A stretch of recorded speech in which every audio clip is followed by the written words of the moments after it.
오늘은 진리 안에서의 자유, 진리 안에서의 자유라는 제목으로 우리 하나님 말씀 함께 나누도록 하겠습니다. 바울 사도는 고린도 교회 성도들에게 할례자든 무할례자든 그 어떤 것에도 매이지 말고 자유자가 되라 이렇게 명령했는데, 이 자유는 그리스도께서 생명을 주셔서 우리를 값으로 사셔서 우리에게 주신 귀한 자유이고, 이것을 우리가 구원이라 이렇게 부르는 겁니다. 바울은 이 자유를 주신 주님께서 우리를 값으로 사신 것이라 이렇게 표현을 했는데, 값으로 사셨다는 말은 내가 스스로는 자유할 수 없다 하는 뜻을 가지고 있는 거죠. 한번 노예는 영원한 노예이기 때문에 누군가 값을 치러주지 않으면 절대 풀려날 수 없습니다.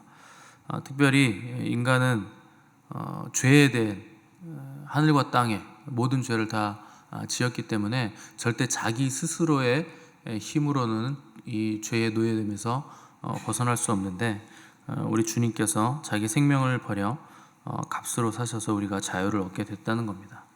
때문에 어떤 사람이 나는 스스로 자유하다, 나는 내가 스스로 존재할 수 있다 이렇게 말하는 순간 그 사람은 죄의 노예라 하는 것을 선포하는 셈이 되는 겁니다. 인간 스스로의 힘으로는 죄에서 벗어날 수 없기 때문에. 그리고 자유는 주님께서 친히 말씀하시길 진리를 알지니 진리가 너희를 자유케 하리라 이렇게 말씀하셨기 때문에, 진리 대신 주님을 통하지 않고서는 누구도 자유할 수 없다 하는 것을 우리가 깨달을 수 있는 겁니다. 왜 인간 스스로는 자유할 수 없는가? 사람은 가변적인 존재입니다. 절대적인 존재가 아니고 가변적인 존재가 가변적인 세상에서 살고 있기 때문에 완전한 평화, 완전한 자유를 얻을 수가 없는 거죠. 이 완전한 자유라는 것은 죄로부터 완전히 벗어나는 자유인데, 가변적인 존재라는 것은 언제든지 죄를 지을 수 있다, 언제든지 죄로 떨어질 수 있다 하는 뜻을 포함하고 있기 때문에, 인간 스스로, 가변적인 존재가 스스로 자유할 수 있는 건 불가능합니다. 그래서 인간은 항상 뭘 찾냐면 변하지 않는 걸 찾아요. 절대적인 걸 찾습니다. 그래서 사랑을 해도 그 어린 아이들도 우리 우정 영원하자, 우리 사랑 영원하자 이런 말들을 하는 이유는 영원하지 않으니까 그걸 얘기하는 겁니다. 영원한 존재는 영원을 얘기할 필요가 없어요.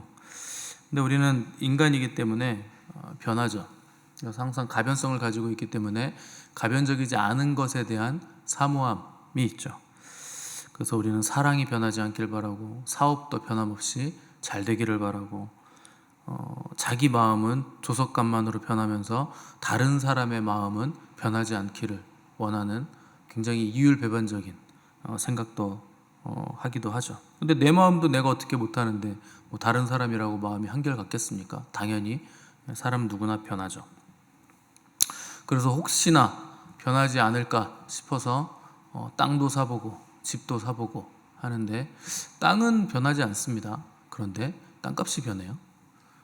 그 문제는 땅값이 변하면 막 요동치면 내 마음도 요동을 치고, 집값이 요동치면 내 마음도 요동을 친다는 데 문제가 있죠. 올라가는 곳으로 요동치면 기분이 좋겠지만 떨어지면서 요동을 치면 삶이 지옥으로 변하죠. 그러니까 인간은 아무리 절대적인 뭘 자꾸 찾으려고 해도 이 땅에서는 변하지 않는 절대적인 걸 찾을 길이 없다. 그래서 평안이 없다는 겁니다. 그래서 머리가 좋다는 철학자들이 변하지 않는 것을 찾다가 못 찾아서 나중에 한다는 말이, 모든 것이 변한다고 하는 그 진리만은 변하지 않는다 이런 소리를 하고 그냥 끝낸 겁니다. 모르겠다는 뜻입니다. 그리고 우리는 진리를 찾지 못했다. 그런데 여러분들은 진리를 알죠. 우리는 진리를 찾았죠. 그 진리는 말씀 대신 하나님의 아들이신 예수 그리스도, 그분이 진리입니다.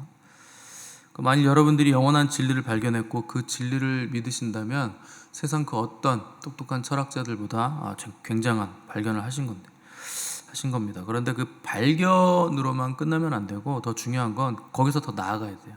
내가 진리 안에 속해 있고 내가 그 진리와 동행하는가, 그게 중요한 거죠. 요한복음 18장에 보시면 빌라도가 예수님을 신문했을 때 딱히 죄될 만한 걸 못 찾아요. 그래서 이것저것을 질문을 하고 막 대화를 하는데, 주님께서 진리에 속한 자는 내 음성을 듣는다 이런 말씀을 하세요. 그러니까 빌라도가 궁금하잖아요. 진리가 뭔데? 이렇게 물어봅니다. 그 당시 로마는 이제 그리스 사상을 계승한 그레코 로만 문화였기 때문에 진리에 대한 그 갈급함이 빌라도에게도 있었죠. 그래서 그리스인들은 진리가 합리적이어야 되고 이치에 맞아야 된다 하는 생각을 가지고 있었고, 로마인들은 진리가 불변하는 법칙이다, 불변해야 된다, 이렇게 생각을 했습니다. 그래서 빌라도가 예수님께 진리가 뭐냐 이렇게 물었을 때는 예수님은 하나님 나라의 진리를 말씀하신 건데, 빌라도는 세상 나라의 진리를 찾기 위해서 변하지 않는 불변의 법칙이 뭔가 궁금해서 그걸 물어봤다는 거죠. 예수님이 아무리 얘기해도 알 리가 없죠. 뭐 알았다고 해도 되는 것도 아니고 그걸 행할 능력도 없고. 빌라도가 예수님과 대화를 하면 할수록 자기의 부족함만이 계속 드러납니다. 그래서 양심의 그 가책이 느껴지고 죄책감이 계속 생겨나니까 대화를 끝내면서 유대인들에게 나는 이 사람에게 죄를 찾지 못했다 하면서 그러면서도 주님을 풀어주지 않고 주님을 죄인 취급합니다. 죄를 찾지 못했는데 죄인 취급을 한 것이 빌라도의 가장 심각한 죄죠. 그래서 유대인들에게 제안하기를, 유월절이 다가오는데 내가 유월절 특사로 이 사람을 놓아주고 싶은데 너는 어떠냐 이렇게 물어보죠. 그러니까 이게 이제 주님을 죄인 취급하면서 적당히 가려운 것, 유대인들의 가려운 것을 긁어주고 자기는 양심의 가책을 덜어내기 위해서 유월절 특사로 풀어주려는 편법을 쓴 거죠. 정말 죄가 없다고 생각한다면 굳이 뭘 특사로 놔주고 굳이 왜 매질을 해서 놓아주려고 합니까? 그래서 빌라도의 죄는, 그래서 배임의 죄가 있죠. 자기의 책임을 다하지 못한 거. 그래서 예수님의 사면을 빌라도가 제안하니까 유대인들이 아니다, 저 사람 말고 강도 바라바를 풀어줘라, 이렇게 요구를 하죠. 그래서 빌라도가 소요가 일어날 것 같으니까 강도를 놓아줍니다. 어이없게도 진리는 죽이고 강도는 살리고 그런 일을 했다는 거죠. 자, 이 일을 누가 이런 일을 했느냐? 주님을 팔아먹은 가룟 유다, 또 자신에게 맡겨진 재판을 배임한 빌라도, 또 진리를 죽여라, 차라리 강도를 풀어줘라 이렇게 외쳤던 유대인들, 또 그것을 뒤에서 조종한 대제사장을 비롯한 종교인들이 모두 모의해서 함께 죽인 것이 바로 진리였다 하는 겁니다. 진리를 죽였으니까 그들은 진리를 통해서 얻을 자유, 그 영원한 자유를 얻을 기회를 그들 스스로 잃어버리게 됐다는 겁니다. 그래서 예수님이 그들을 향해서 진작부터 그렇게 얘기하셨어요. 너희는 너희 아비 마귀에게서 났는데 마귀는 처음부터 살인한 자고 진리가 그 속에 있지 않기 때문에 거짓말하는 거짓의 아비다. 너희는 거짓의 아비 마귀의 자녀고 너희 안에는 다만 진리가 없음을 내가 알았다, 이렇게 얘기하셨죠. 그래서 그들의 최종 운명에 대해서 너희는 너희 죄 가운데서 죽겠고 내가 가는 곳에 너희는 절대 오지 못하리라, 이렇게 판결을 하셨습니다. 그러니까 예수님 자신이 진리시고 그분이 말씀하신 것이 진리죠. 그래서 진리란 예수님 자신이시고 그분의 말씀이시고 그분의 약속이고 그분이 온 세상을 다스리는 심판주시고 그를 믿는 자는 영생을 얻을 것이라 하는 것이 진리입니다. 그래서 이 진리를 믿으면 우리는 진리를 발견하면 동행할 수 있고, 또 그 진리와 함께 기뻐할 수 있고, 또 진리와 함께 고난을 받겠지만 그 진리 때문에 영원하고 참된 자유를 누릴 수 있다 하는 것이죠.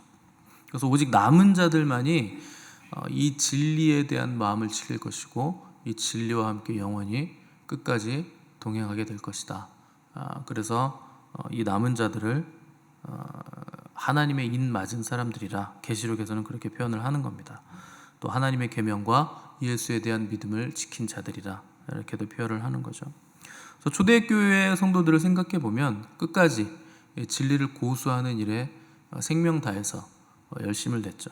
그래서 자기들이 발견한 진리를 지키기 위해 사자밥이 되기도 하고, 또 십자가에 못 박혀서 횃불로 화형을 당하기도 하고, 그런 일들을 당하게 됐다는 겁니다.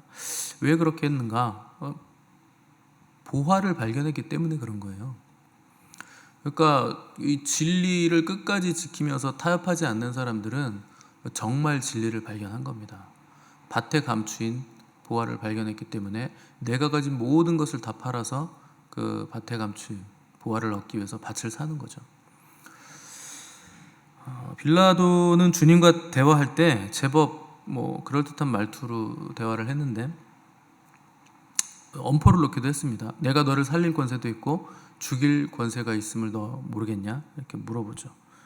예수님이 사슬에 묶여있는 죄인의 모습으로 있었지만 오히려 예수님이 빌라도를 불쌍히 여기신 겁니다.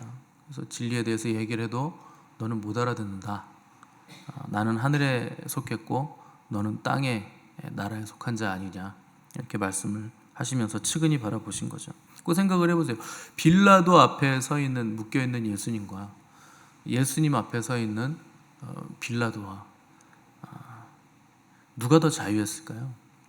누가 누구를 재판하고 있었을까요? 이미 빌라도는 예수님 앞에 서서 대화하면서 그 심판을 받고 있는 거죠. 그러니까 빌라도는 계속 엄포를 놓죠. 내가 당신을 죽일 수도 있고 살릴 수도 있다.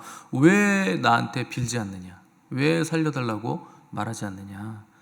이해가 안 되는 거죠. 애걸복걸하지 않는 주님을 보면서 도대체 이 사람은 이해가 안 되는 사람이라 이렇게 생각하고 있었을 겁니다. 그래서 바울도 오늘 본문 22절 23절 보시면 주 안에서 부르심을 받은 자는 종이라도 주께 속한 자유인이요 또 그와 같이 자유인으로 있을 때 부르심을 받은 자는 그리스도의 종이니라. 너희는 값으로 사신 것이니 사람들의 종이 되지 말라.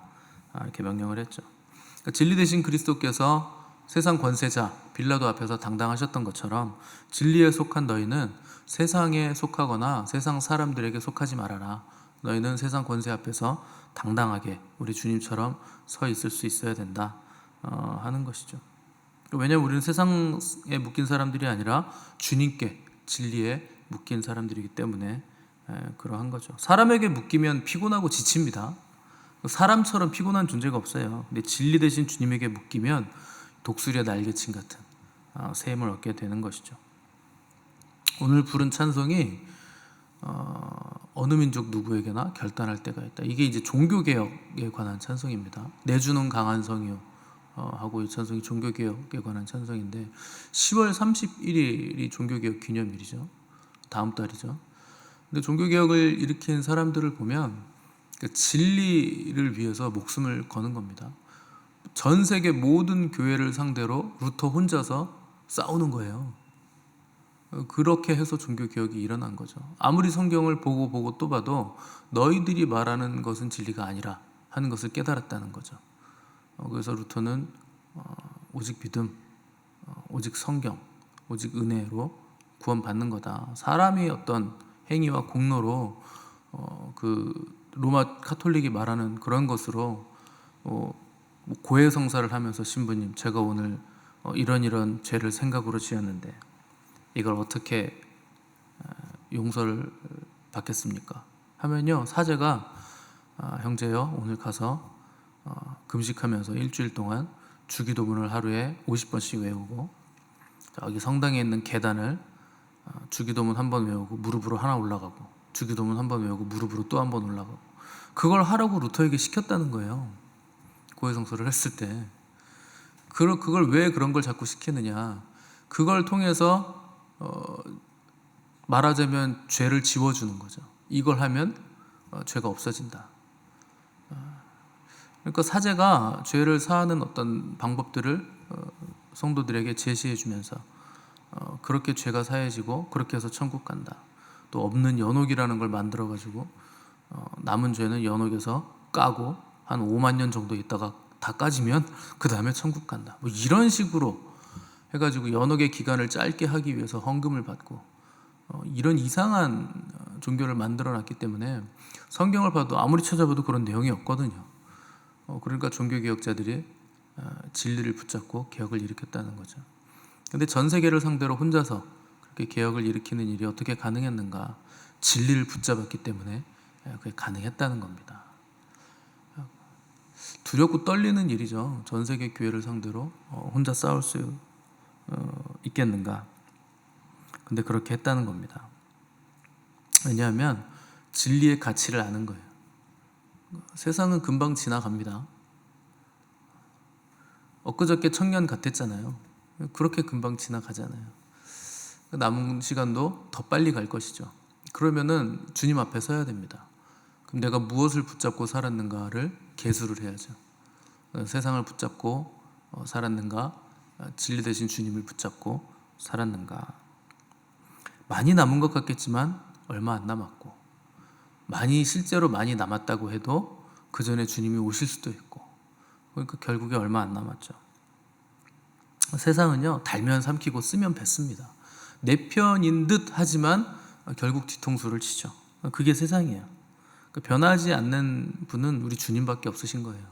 그래서 우리가 진리 되신 주님을 붙잡아야 되는 거죠.